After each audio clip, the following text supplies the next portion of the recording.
Jesus is risen.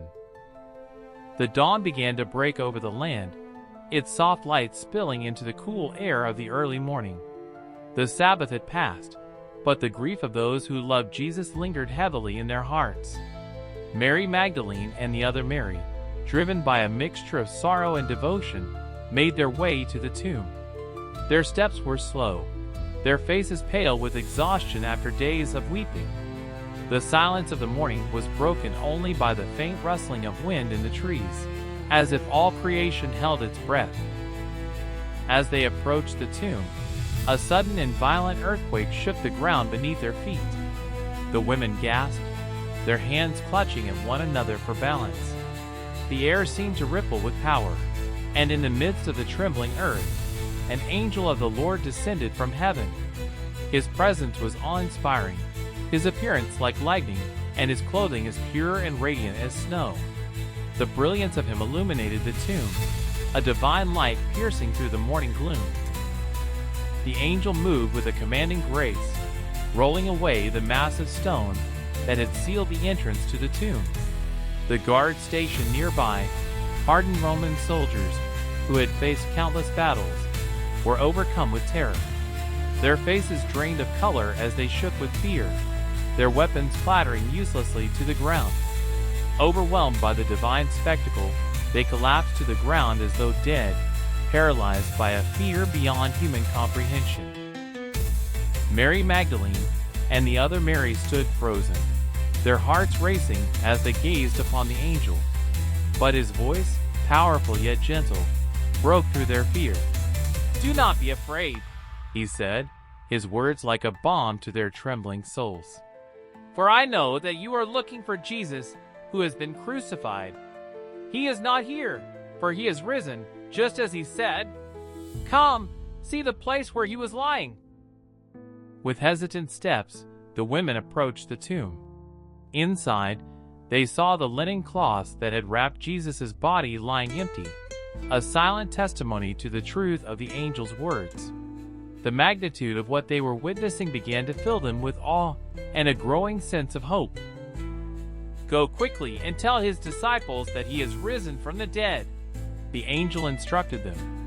"And behold, he is going ahead of you into Galilee. There you will see him. Behold, I have told you." Tears streaming down their faces, the women turned and ran from the tomb, their emotions a tumultuous mixture of fear and overwhelming joy. Their hearts raced not just from the exertion, but from the incredible news they carried. But as they hurried along the path, they were met by the one they had thought lost forever, Jesus himself. He greeted them, his voice warm and full of love. Overcome, the women fell at his feet, their hands grasping him as if to confirm he was real, their tears of sorrow now transformed into tears of joy. They worshipped him, their hearts soaring with a hope reborn. Jesus spoke to them, his voice steady and comforting. "Do not be afraid.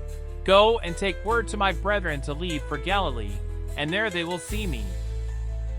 Meanwhile, in the city, some of the guards, who had been at the tomb, stumbled into the chief priest's quarters, their faces pale and their hands trembling.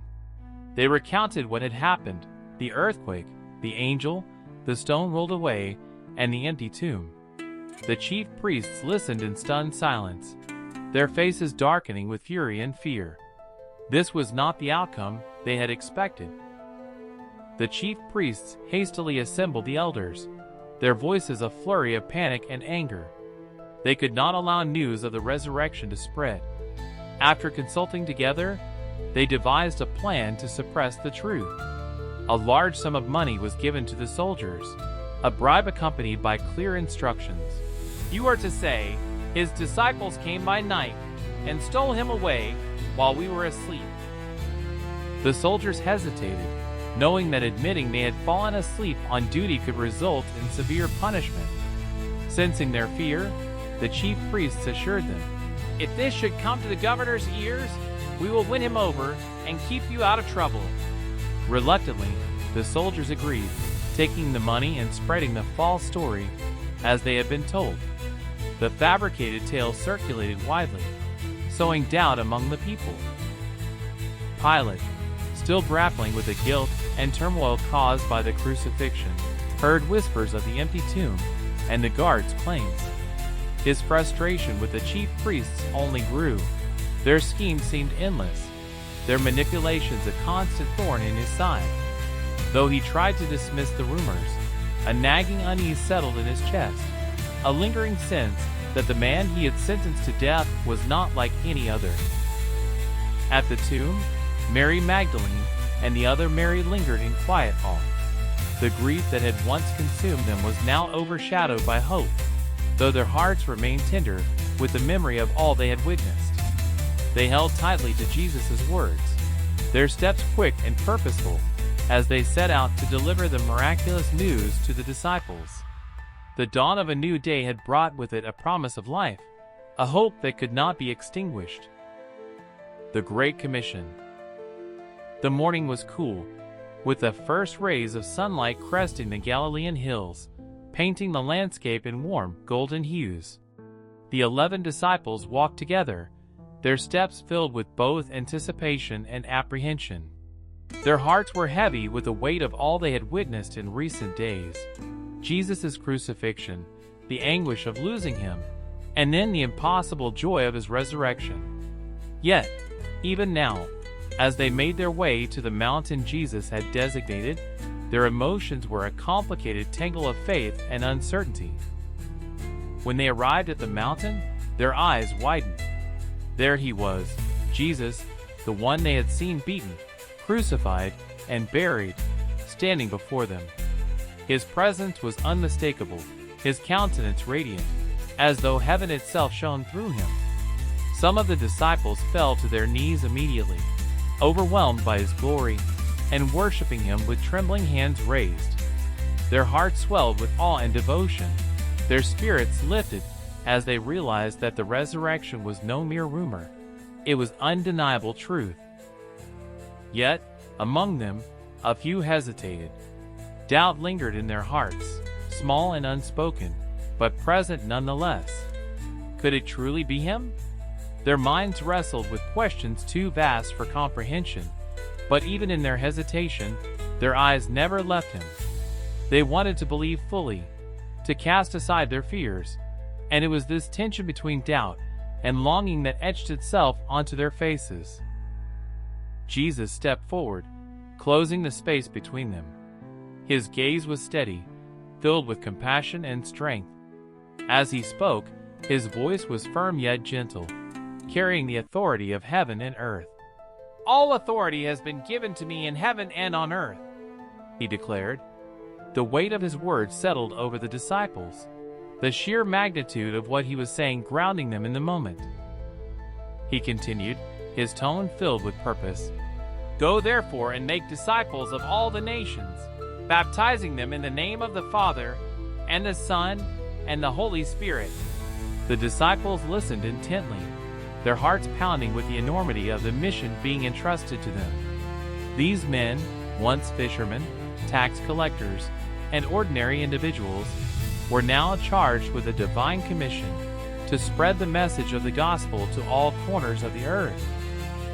"Teach them to observe all that I commanded you," Jesus instructed, his eyes meeting theirs with a steadfast gaze that seemed to pierce through their uncertainty. He spoke not just to their ears, but to their very souls, planting seeds of courage and conviction.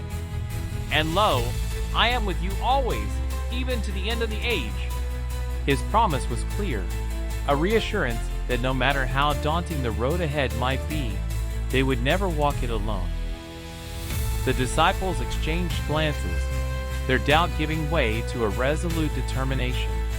They felt a renewed sense of purpose, their grief and fear fading into the background as they embraced the calling set before them.